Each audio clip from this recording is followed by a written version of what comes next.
Hello guys, कैसे हो आप लोग। स्वागत है आपका मेरे यूट्यूब चैनल हाइलाइट्स पर। तो आज मैं लाया हूँ इंडियन पॉलिटी पर बहुत इंपॉर्टेंट वीडियो। अगर आपका कॉम्पिटिटिव एग्जाम आपके सर पर है और आपने इंडियन पॉलिटी से कुछ नहीं पढ़ा तो ये वीडियो आपके लिए बेस्ट है।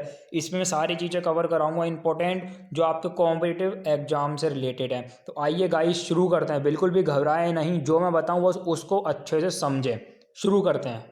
सबसे पहले बात करते हैं कि भारत का संविधान कैसे बना। तो सबसे पहले एक इम्पोर्टेंट पॉइंट है कि सबसे पहले एम एन रॉय ने आइडिया दिया था कि भारत का कॉन्स्टिट्यूशन होना चाहिए। The idea to have a constitution was first given by M N Roy. M N Roy ने ये आइडिया दिया था कि भारत का कॉन्स्टिट्यूशन होना चाहिए।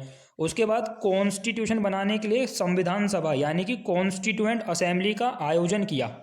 इस संविधान सभा या जो कॉन्स्टिट्यूएंट असेंबली है इसको बनाया था कैबिनेट मिशन प्लान ने।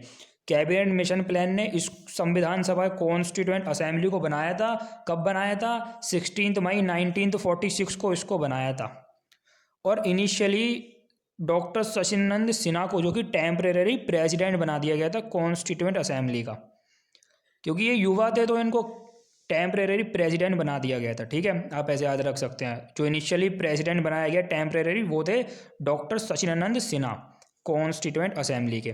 ठीक है, अब इसकी टोटल मेंबरशिप कितनी थी कॉन्स्टिट्यूएंट असेंबली की जब बनी थी? तो इसकी टोटल मेंबरशिप 389 थी। ठीक है गाइज, जिसमें से 292 ब्रिटिश स्टेट्स के रिप्रेजेंटेटिव्स थे। 93 जो थी प्राइंसली स्टेट्स यानी कि देशी रियासतें थी। And 4 were from the chief commissioner provinces of Delhi, Ajmer, Merwara, Coorg and British Baluchistan. इसके बाद गाइज इसकी जो फर्स्ट मीटिंग हुई थी वो 9 दिसंबर 1946 को न्यू दिल्ली में हुई थी। इस बैठक का मुस्लिम लीग ने बहिष्कार करते हुए अपना अलग पाकिस्तान और अलग संविधान की डिमांड की थी, जिसकी वजह से इसकी फर्स्ट मीटिंग में सिर्फ 211 मेंबर्स ही प्रेजेंट थे और वो कांग्रेस के थे।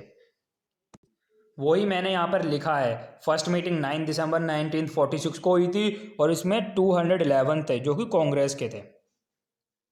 इसके बाद गाइस 11 दिसंबर 1946 को डॉक्टर सचिदानंद सिन्हा को हटा दिया गया प्रेसिडेंट से और डॉक्टर राजेंद्र प्रसाद को परमानेंट प्रेसिडेंट बना दिया गया कॉन्स्टिट्यूएंट असेंबली का। और H.C. मुखर्जी को परमानेंट वाइस प्रेसिडेंट बना दिया गया। और इसी के साथ B.N. राव को संवैधानिक सलाहकार यानी कॉन्स्टिट्यूशनल एडवाइज़र भी नियुक्त कर दिया गया। लो गाइस, यही मैंने यहाँ पर नोट डाउन कर दिया आपके सामने, आप अच्छे से देख सकते हैं। उसके बाद एक क्वेश्चन ये भी आ जाता है कि कॉन्स्टिट्यूएंट असेंबली में महिलाओं की कितनी संख्या थी? तो संविधान सभा में महिलाओं की 15 संख्या थी। इसको आप याद रखें, 15th स्ट्रेंथ थी वुमेन्स की कॉन्स्टिट्यूएंट असेंबली में। इसके बाद गाइस 13 दिसंबर 1946 को जवाहरलाल नेहरू ने संविधान सभा में यानी कॉन्स्टिट्यूएंट असेंबली में ऑब्जेक्टिव रिसोल्यूशन यानी उद्देश्य प्रस्ताव को पेश किया, जिसको 22 जनवरी 1947 को एडॉप्ट कर लिया गया। यही गाइस यहाँ पर लिखा हुआ है, जो ऑब्जेक्टिव रिसोल्यूशन है यानी उद्देश्य प्रस्ताव, उसको पंडित जवाहरलाल नेहरू ने ड्राफ्टेड किया, उसको पेश किया था 13 दिसंबर 1946 को, जिसको एडॉप्ट कर लिया गया कॉन्स्टिट्यूएंट असेंबली के द्वारा 22 जनवरी 1947 को। अब गाइस कॉन्स्टिट्यूएंट असेंबली ने बहुत सारी कमिटीज़ बनाई, कॉन्स्टिट्यूशन को बनाने के लिए बहुत सारी कमिटीज़ बनाई और उन कमिटीज़ को अपना अपना काम दे दिया। तो उसमें से जो सबसे इम्पोर्टेंट कमिटी है डेट इज़ ड्राफ्टिंग कमिटी या प्रारूप समिति। इस कमिटी के जो हेड थे वो डॉक्टर भीमराव अंबेडकर थे और इनको फादर ऑफ द कॉन्स्टिट्यूशन भी कहा जाता है डॉक्टर भीमराव अंबेडकर को।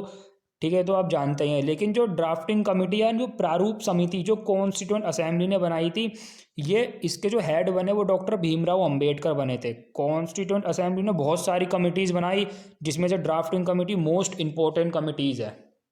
और ये कमेटी इंपॉर्टेंट कमेटी इसलिए थी क्योंकि इसका काम था संवैधानिक सलाहकार यानी कॉन्स्टिट्यूशनल एडवाइज़र, जो कि B.N. राव द्वारा तैयार किए गए संविधान के प्रारूप पर विचार विमर्श करना था। ये कमेटी बहुत ज़्यादा इंपॉर्टेंट थी, ड्राफ्टिंग कमेटी, और इसके हेड बनाए गए डॉक्टर भीमराव अंबेडकर। ये जो ड्राफ्टिंग कमेटी में जो मेंबर्स थे वो 7 थे। ठीक है, 7 मेंबर्स थे जो ड्राफ्टिंग कमिटीज़ में थे। ठीक है गाइज, तो इतना डिटेल में हम नहीं जाएंगे, क्योंकि इतना डिटेल में जाएंगे तो वीडियो बहुत ज़्यादा लंबी हो जाएगी। तो जल्दी जल्दी से जितनी भी कमिटीज़ बनाई थी कॉन्स्टिट्यूएंट असेंबली ने, उस पर निगाह मारते हैं और देखते हैं उस कमिटीज़ के हेड कौन कौन थे। तो गाइज ये रही कुछ कमिटीज़ जो कॉन्स्टिट्यूएंट असेंबली ने बनाई थी। कुछ कमिटीज़ उनमें से ये हैं, आप देख लीजिए, अच्छे से स्क्रीनशॉट ले सकते हैं। ठीक है गाइज, अब चलते हैं अपने नेक्स्ट टॉपिक की तरफ। तो ये कुछ कमिटीज़ थी जो कॉन्स्टिट्यूएंट असेंबली या संविधान सभा ने बनाई थी। ठीक है, अच्छे से देख लीजिए। अब गाइज हमारा नेक्स्ट टॉपिक है इनएक्टमेंट ऑफ द कॉन्स्टिट्यूशन, मतलब संविधान को कब लागू किया गया। तो कॉन्स्टिट्यूएंट असेंबली ने 2 साल 11 महीने और 18 दिन लिए थे संविधान को बनाने के लिए, ये तो आपको पता ही होगा। 2 years 11 months and 18 days to complete the constitution of India. ठीक है, और ये जो संविधान था, कॉन्स्टिट्यूएंट असेंबली ने जो संविधान था उसको 26 नवंबर 1949 तक पूरा कर दिया था, जिसके साथ प्रिएम्बल भी था। प्रिएम्बल एक इंटीग्रल पार्ट होता है कॉन्स्टिट्यूशन का, बेसिकली ये इंट्रोडक्शन होता है कॉन्स्टिट्यूशन का। ठीक है, तो 26 नवंबर 1949 को प्रिएम्बल के साथ कॉन्स्टिट्यूशन को एडॉप्ट कर दिया गया था। कॉन्स्टिट्यूएंट असेंबली ने इसको सबमिट कर दिया था, जिसमें 395 आर्टिकल्स थे जो 22 पार्ट और 8 शेड्यूल्स में डिवाइडेड है। लेकिन इस कॉन्स्टिट्यूशन को लागू किया गया था 26 जनवरी 1950 को।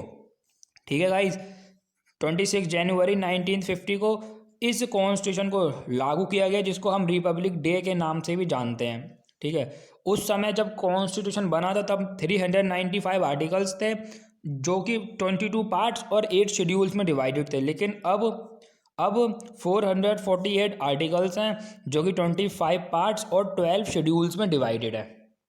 ठीक है, इसके बाद संविधान सभा ने, द कॉन्स्टिट्यूएंट असेंबली ने जो अपना नेशनल फ्लैग एडॉप्ट किया था वो 22 जुलाई 1947 को एडॉप्ट किया था।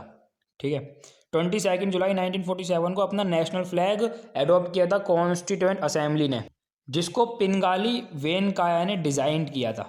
ठीक है, तो अब बात करते हैं sources of the Indian constitution, मतलब इंडियन कॉन्स्टिट्यूशन जो बना था वो, उसके लिए जो हमने सोर्सेज लिए थे वो कहाँ कहाँ से लिए थे। सबसे पहले देखते हैं यूके से। यूके से क्या लिया? Rule of law. Rule of law का क्या मतलब होता है कि देश में जो कानून होगा वो सबसे ऊपर होगा। हम हो गए, आप हो गए, हम सब कानून के बाद हैं। सबसे पहले कानून होगा, हम सब कानून के हिसाब से चलेंगे। यहाँ तक कि जिन्होंने ये कानून बनाया है वो भी इस लॉ के बाद आते हैं। तो रूल ऑफ लॉ का मतलब है कि कानून सबसे ऊपर है, उसके बाद हम लोग हैं। चीज़ें कानून के हिसाब से चलेंगी, हमारे हिसाब से नहीं चलेंगी। ठीक है, उसके बाद कैबिनेट सिस्टम, प्रीरोगेटिव रिट्स हो गए, ये भी आगे समझेंगे।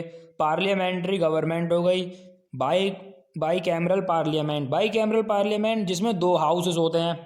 ठीक है, सिंपल सी बात है, बाई मतलब 2, जिसमें 2 हाउसेस होते हैं वो बाई कैमरल पार्लियामेंट होती है। CAG ऑफिस हो गया, सिंगल सिटीजनशिप और लॉ मेकिंग प्रोसीजर, ये सब यूके से लिया गया है अपने कॉन्स्टिट्यूशन में। अब बात करते हैं ऑस्ट्रेलिया से क्या लिया। ऑस्ट्रेलिया से लिया कंकरेंट लिस्ट और जॉइंट सिटिंग ऑफ पार्लियामेंट, ये ऑस्ट्रेलिया से कॉपी किया गया है। जापान से प्रोसीजर इस्टेब्लिश बाय लॉ, किस तरह से कानून से हम किस तरह से इस्टेब्लिश करते हैं प्रोसीजर। ठीक है, वो जापान से लिया गया। अब जर्मनी से लिया गया है suspension of fundamental rights during the emergency के दौरान हमारे फंडामेंटल राइट्स सस्पेंड हो जाते हैं, ये जर्मनी से लिया गया। कनाडा से लिया है scheme of federation with a strong centre.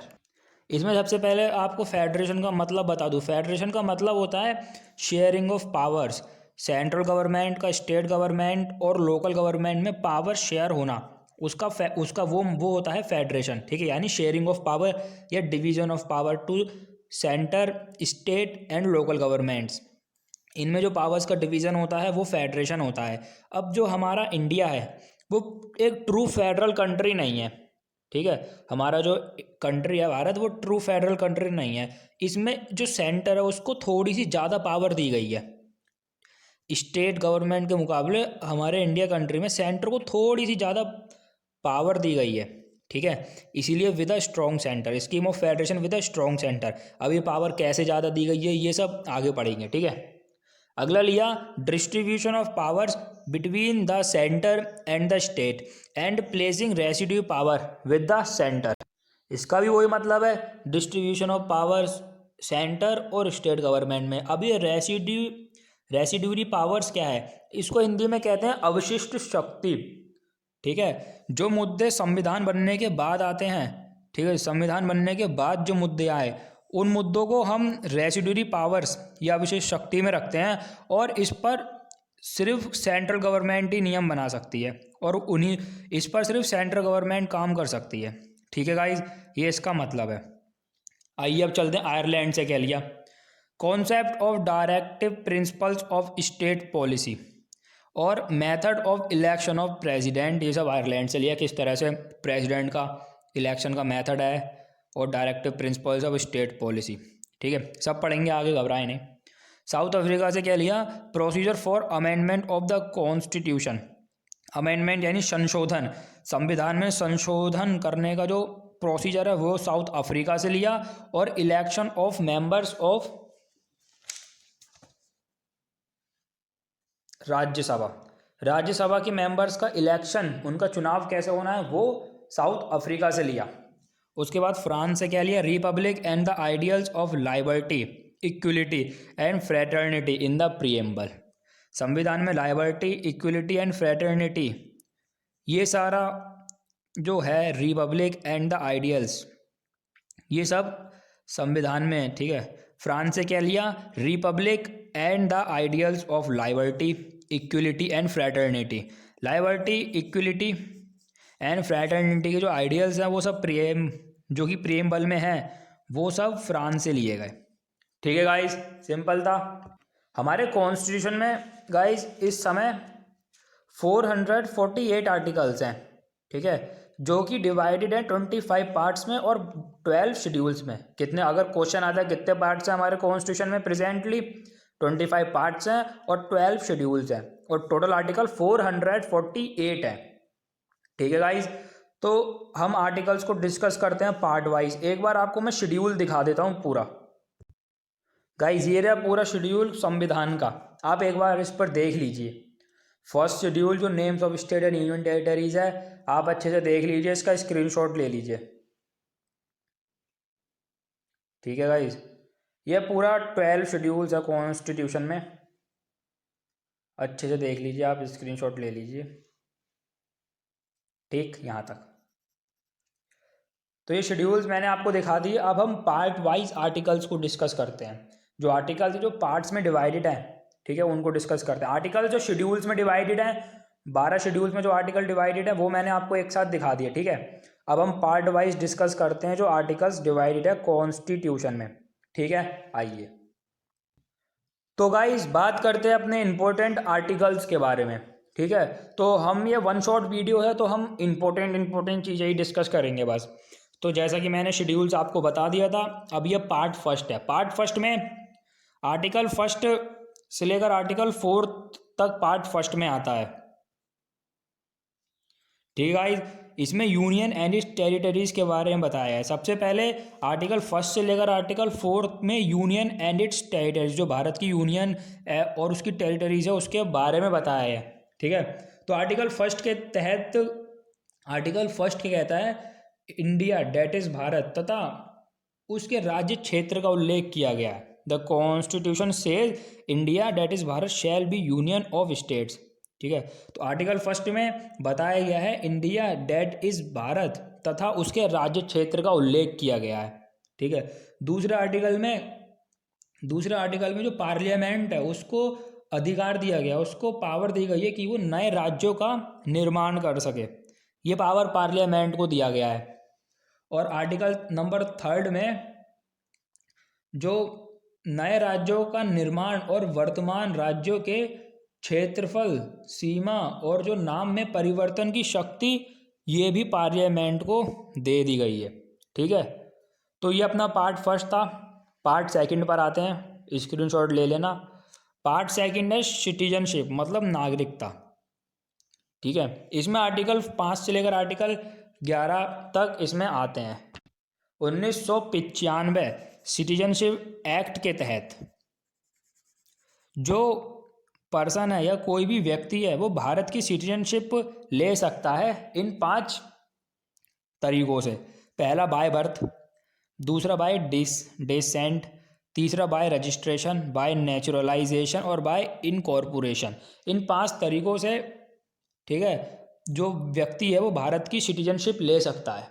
इसके बाद बताया है कि 3 तरीकों से व्यक्ति सिटीजनशिप को खो भी सकता है। वो 3 तरीके क्या हैं, आइए डिस्कस करते हैं। वो 3 तरीके हैं बाय रेनुंसिएशन, टर्मिनेशन, डिप्रीवेशन। तो गाइज आइए बात करते हैं पार्ट सेकंड में आर्टिकल्स हैं, यानी आर्टिकल 5 से आर्टिकल 11 जो कि सिटीजनशिप, ठीक है। तो 1955 एक्ट, सिटीजनशिप एक्ट था 1955 का, उसके तहत कोई भी व्यक्ति 5 तरीकों से भारत की नागरिकता ले सकता है। वो 5 तरीके कौन कौन से हैं? पहला बाय बर्थ। बाय बर्थ मतलब अगर आपका जन्म हुआ है भारत में तो आप भारत के नागरिक हैं। बाय डिसेंट, डिसेंट मतलब अगर आपके पूर्वज भारत में रहे हैं तो आपको भारत की नागरिकता प्रदान की जाएगी। बाय रजिस्ट्रेशन, आप रजिस्टर कर सकते हैं, ठीक है, रजिस्ट्रेशन करके भारत की नागरिकता ले सकते हैं। बाय नेचुरलाइजेशन, बाय नेचुरलाइजेशन ये विदेशियों के लिए है। अगर वो भारत की नागरिकता लेना चाहते हैं तो उनको पहले भारत में 12 साल रहना पड़ेगा, फिर उनको भारत की नागरिकता दे दी जाएगी। और 5वां है बाय इनकॉर्पोरेशन। इनकॉर्पोरेशन में मतलब मैं आपको एक एग्जांपल देता हूँ। अगर कोई भी न्यू टेरिटरी भारत का पार्ट हो जाए तो उस न्यू टेरिटरी में जितने भी लोग रहते हैं वो सब अपने आप ही भारत के नागरिक, उन सबको अपने आप ही भारत की नागरिकता मिल जाएगी। तो वो इनकॉर्पोरेशन में आता है। अब 3 तरीकों से हम भारत की नागरिकता खो भी सकते हैं, ठीक है। वो कौन कौन से तरीके हैं? रेनुंसिएशन, इसका मतलब है कि अगर कोई व्यक्ति विदेशी नागरिकता ले लेता है और भारत की नागरिकता छोड़ देता है तो वो रेनुंसिएशन है। दूसरा है टर्मिनेशन। टर्मिनेशन में क्या है, अगर किसी व्यक्ति ने दूसरे विदेशी देश की नागरिकता ले ली गई है तो भारत अपनी नागरिकता उससे खुद ही छीन लेगा, ठीक है, उसको खुद टर्मिनेट कर देगा इंडियन सिटीजनशिप से, ठीक है। थर्ड आता है डेप्रीविएशन। डेप्रीविएशन में क्या है, ये गवर्नमेंट, भारत की सरकार आपसे नागरिकता छीन लेगी अगर आप कॉन्स्टिट्यूशन के लिए डिसलॉयल हो जाएंगे या आपने फ्रॉड किया है या फॉल्स रिप्रेजेंटेशन है तो आपसे नागरिकता ले ली जाएगी। ये डेप्रीविएशन के अंदर आता है। तो गाइज अब तक जो हमने पढ़ा वो इतने इंपॉर्टेंट नहीं थे। अब पार्ट थर्ड से हमारे इंपॉर्टेंट आर्टिकल शुरू हो गए तो इसको हम बहुत अच्छे से समझेंगे। पार्ट थर्ड में फंडामेंटल राइट्स आते हैं जो कि आर्टिकल 12 से आर्टिकल 35 है और ये सारे के सारे बहुत ज़्यादा इंपॉर्टेंट है आपके कॉम्पिटिटिव एग्जाम्स के लिए। तो हम अच्छे से समझते हैं सारे, ठीक है। सबसे पहले आता है राइट टू इक्वलिटी जो कि आर्टिकल 14 से आर्टिकल 18 तक है, राइट टू इक्वलिटी। तो आइए डिस्कस करते हैं आर्टिकल 14। आर्टिकल 14 है इक्वलिटी बिफोर लॉ, मतलब इंडिया के किसी भी स्टेट में या इंडिया में कहीं भी लॉ के समान जो लॉ हमें प्रोटेक्शन प्रोवाइड करता है उससे हमें कोई वंचित नहीं कर सकता, ये आर्टिकल 14 कहता है। आर्टिकल 15 के बारे में देखते हैं। Prohibition of discrimination on ground of religious, race, caste, sex और प्लेस ऑफ बर्थ, मतलब इंडिया में जो स्टेट्स हैं, स्टेट्स किसी भी नागरिक के विरुद्ध जो रिलीजन होगा यानी धर्म, मूलवंश, जाति, लिंग या जन्म स्थान के बेसिस पर भेदभाव नहीं करेगा, ठीक है। आर्टिकल 16 क्या कहता है, equality of opportunity in matters of public employment, मतलब जो राज्य है अगर वो किसी पद के लिए कुछ नियुक्ति निकालता है, कुछ पॉलिसी निकालता है तो उस राज्य के सभी नागरिकों को समान अवसर मिलेगा, ठीक है। राज्य भेदभाव नहीं कर सकता किसी के साथ, ठीक है। बात करते हैं आर्टिकल 17। ये बहुत ही ज़्यादा इंपॉर्टेंट है, इसके आगे तो इंपॉर्टेंट लिख दिया भी है मैंने। एबोलिशन ऑफ अनटचेबिलिटी, मतलब छुआछूत खत्म कर दिया जाएगा इस आर्टिकल के तहत। कोई भी व्यक्ति किसी के साथ छुआछूत नहीं कर सकता, ठीक है, ये बिल्कुल गैर कानूनी है। आइए बात करते हैं आर्टिकल 18।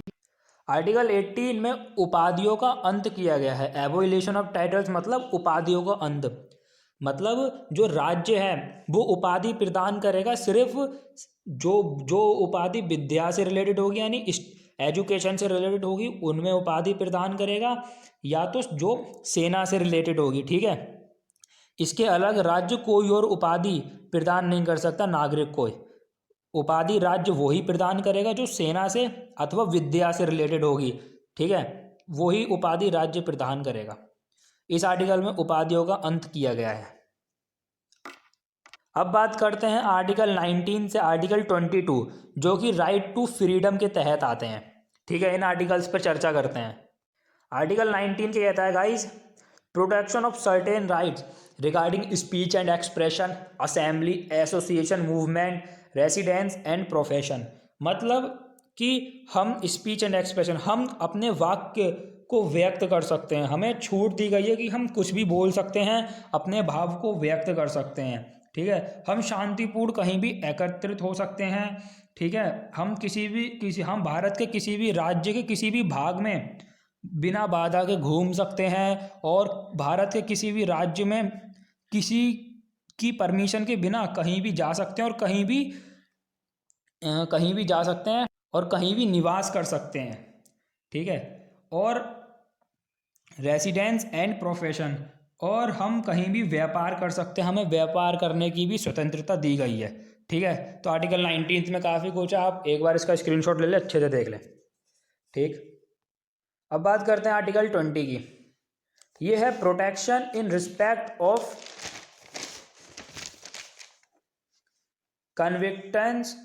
कन्विक्टन for offences.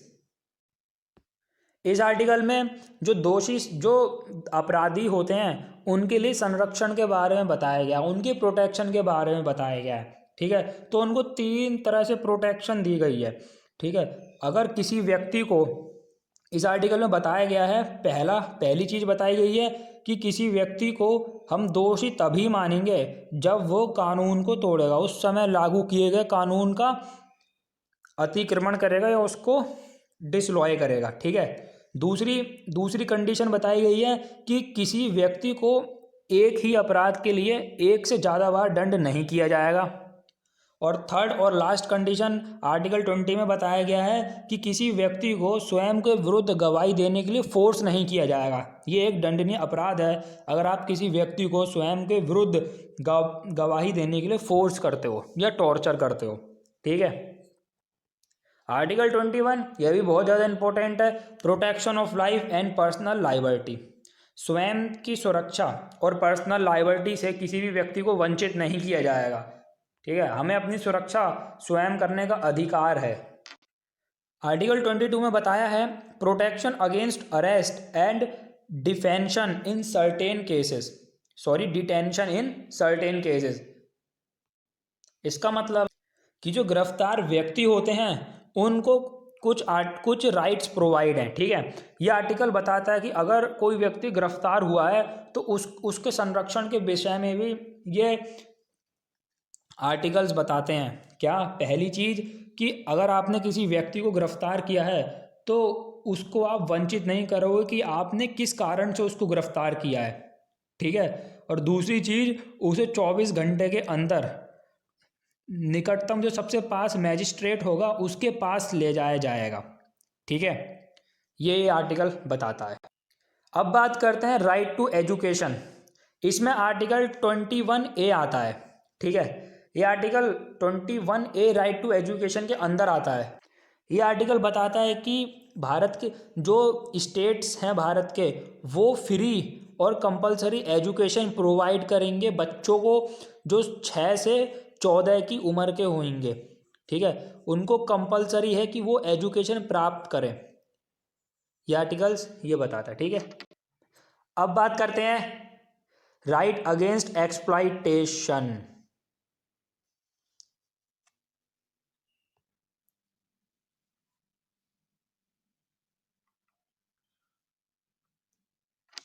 इसमें आर्टिकल आता है आर्टिकल 23 से आर्टिकल 24, ठीक है। राइट अगेन एक्सप्लॉयटेशन में आता है आर्टिकल 23 से आर्टिकल 24, उसको भी जल्दी जल्दी देख लेते हैं। आर्टिकल 23 क्या कहता है? Prohibition of human trafficking and forced labour, मतलब हम किसी के साथ दुर्व्यवहार या बलात्कार श्रम नहीं कर सकते, इसको बिल्कुल प्रतिबंधित कर दिया गया आर्टिकल 23 के तहत। आर्टिकल 24 कहता है prohibition of employment of children in any factories etcetera, मतलब जो कारखाने होते हैं, खान होती है या जोखिम वाले कार्य होते हैं, उन कार्यों में 14 वर्ष से कम आयु वाले बच्चे काम नहीं कर सकते, उसको बिल्कुल प्रतिबंधित कर दिया गया है। अगर आप ऐसा करोगे तो आप गैर कानूनी कर रहे हो, यह आर्टिकल 24 के तहत आता है, ठीक है। अब बात करते हैं राइट टू फ्रीडम रिलीजन, ये आता है आर्टिकल 25 से आर्टिकल 28। आर्टिकल 25 क्या कहता है? Freedom of conscience and right to profess practice and propagates one's religion belief, मतलब हमारा जो भी धर्म है, ठीक है, उसको अबाध रूप से मानने की और उसका आचरण करने की और उसका प्रचार करने की हमें पूरी फ्रीडम दी गई है इस आर्टिकल के तहत। आर्टिकल 26 में क्या है? Freedom to manage religious affairs, जो वाद विवाद आ जाते हैं धार्मिक तौर पर, वो हमें पूरी स्वतंत्रता दी गई है कि हम आपस में बैठ के सुलझा लें, ठीक है। आर्टिकल 27 कहता है freedom from taxation for promotion of any particular, मतलब किसी भी पर्टिकुलर रिलीजन पे हमको टैक्सेशन से बिल्कुल आज़ादी है, ठीक है, ये आर्टिकल बताता है। आर्टिकल 28 क्या कहता है? Freedom from attendance of religion, religious instructions और religious worship in certain educational institutions, मतलब हम एजुकेशनल इंस्टीट्यूट में धार्मिक शिक्षा भी प्रोवाइड करवा सकते हैं, इसकी हमें पूरी स्वतंत्रता दी गई है। हम एजुकेशनल इंस्टीट्यूट में जो अपनी रिलीजियस एजुकेशन है, ठीक है, रिलीजियस वर्शिप है या धार्मिक इंस्ट्रक्शंस हैं, उसको प्रोवाइड करवा सकते हैं, इसकी हमें पूरी फ्रीडम दी गई है। अब बात करते हैं कल्चरल एंड एजुकेशनल राइट्स, जिसमें आर्टिकल 29 से आर्टिकल 30 आता है। ये जो पिछले वर्ग के लोग होते हैं, जो माइनॉरिटीज पीपल्स होते हैं, ये दोनों आर्टिकल्स उनके संरक्षण के लिए हैं। पहला है article 29 protection of interest of minorities, मतलब जो अल्पसंख्यक वर्गों के हितों का संरक्षण, उनकी सुरक्षा संबंधी के बारे में इस आर्टिकल में उल्लेख किया गया है। आर्टिकल 30 में बताया गया है जो माइनॉरिटीज़ पीपल्स होते हैं उनको अधिकार है कि वो एजुकेशनल इंस्टीट्यूशंस हो गए, एडमिनिस्टर हो गए, इस सब को इस्टेब्लिश कर सके, ये आर्टिकल 30 में उल्लेख किया गया है, ठीक है। उसके बाद आता है राइट टू कॉन्स्टिट्यूशनल रेमेडीज़, इसमें आता है आर्टिकल 32, मोस्ट इंपॉर्टेंट आर्टिकल है आर्टिकल 32, ठीक है। इसमें क्या है कि अगर ये फंडामेंटल राइट्स का कोई व्यक्ति पालन नहीं करता है, ठीक है, उसको डिसओबे करता है, बिल्कुल पालन नहीं करता, नियमों को तोड़ता है, तो आपके पास आर्टिकल 32 के तहत आपको ये अधिकार है कि आप सुप्रीम कोर्ट के पास चले जाएं, या आर्टिकल 226 के तहत अगर वॉयलेशन है, आर्टिकल कोई व्यक्ति फंडामेंटल राइट्स का वॉयलेशन करता है, उनको तोड़ता है, तो आप आर्टिकल 226 के तहत हाई कोर्ट पर चले जाएं, ठीक है, और उसके खिलाफ केस कर सकते हैं। तो डॉक्टर भीमराव अंबेडकर ने आर्टिकल 32 को heart and soul of the constitution कहा गया है। क्वेश्चन आ सकता है कि heart and soul of the constitution किसने कहा और किस आर्टिकल को कहा गया है? तो डॉक्टर भीमराव अंबेडकर ने कहा और आर्टिकल 32 को कहा गया है, ठीक है गाइज। तो गाइज आर्टिकल 32 में 5 टाइप के रिट्स हैं, रिट्स, जी हाँ, जो प्रीरोगेटिव रिट्स हैं जो अभी हमने पढ़े थे सोर्स ऑफ द कॉन्स्टिट्यूशन में, वो 5 टाइप के रिट्स आर्टिकल 32 में आते हैं, ठीक है। रिट्स मतलब एक आदेश समझ लो, जो हमें न्यायालय यानी कि जो हमें कोर्ट आदेश देती है, वो आदेश एक तरह से रिट्स के फॉर्म में देती है, ठीक है। तो आर्टिकल 32 के तहत 5 रिट्स आते हैं, उसको भी हम डिस्कस कर लेते हैं जल्दी से। तो गाइस आर्टिकल 32 पढ़ने के बाद अब हम बढ़ते हैं अपने टॉपिक की तरफ, रेट्स। तो ये जो रेट्स होते हैं आर्टिकल 32 के अंदर ही आते हैं। आर्टिकल 32 में क्या पढ़ा था हमने कि अगर कोई व्यक्ति, कोई भी बंदा अगर फंडामेंटल राइट्स का पालन नहीं करता है कॉन्स्टिट्यूशन में, तो आपके पास आर्टिकल 32 के तहत ये अधिकार है कि आप सुप्रीम कोर्ट के पास जाएं और उसकी शिकायत करें। ठीक है, या आर्टिकल 226 के तहत आप हाई कोर्ट के पास भी जा सकते हैं। ठीक है, और इस आर्टिकल को डॉक्टर भीमराव अंबेडकर ने heart and soul of the constitution भी कहा है। इतना हमने पढ़ा था। अब आप सुप्रीम कोर्ट के पास गए तो सुप्रीम कोर्ट को कॉन्स्टिट्यूशन द्वारा ये अधिकार दिया गया है, अथॉरिटी दी गई है कि वो फंडामेंटल राइट्स को प्रमोट करे 5 रिट्स की हेल्प से। ठीक है, और वो 5 रिट्स हम अभी डिस्कस करेंगे। तो बेसिकली आप समझ सकते हो रिट्स का मतलब क्या है। रिट्स मतलब एक आदेश होता है, एक निर्देश होता है जो सुप्रीम कोर्ट जारी करती है फंडामेंटल राइट्स को प्रमोट करने के लिए। 5 टाइप के रिट्स होते हैं। हम पहले डिस्कस कर रहे हैं हैबीज कॉर्पस, इसको हिंदी में कहते हैं बंदी प्रत्यक्षीकरण। इस रिट के तहत न्यायालय द्वारा यह आदेश दिया जाता है, यह आदेश अधिकारियों को दिया जाता है कि जो आपने व्यक्तियों को बंदी किया है, जो व्यक्तियों को आपने कैद किया है किसी भी दोष में, उन व्यक्तियों को 24 घंटे के अंदर जिस दोष में उनको कैद किया है उसी संबंधित न्यायालय में पेश किया जाए, ताकि उनकी कैदी पर, उनकी बंदी पर विचार विमर्श किया जा सके। तो ये पहला रिट है हैबीज कॉर्पस, जो कि बंदी व्यक्तियों की प्रार्थना पर न्यायालय ये आदेश जारी करती है। ठीक है, अब चलते हैं अपने दूसरे रिट की तरफ, जो कि है मैंडमस।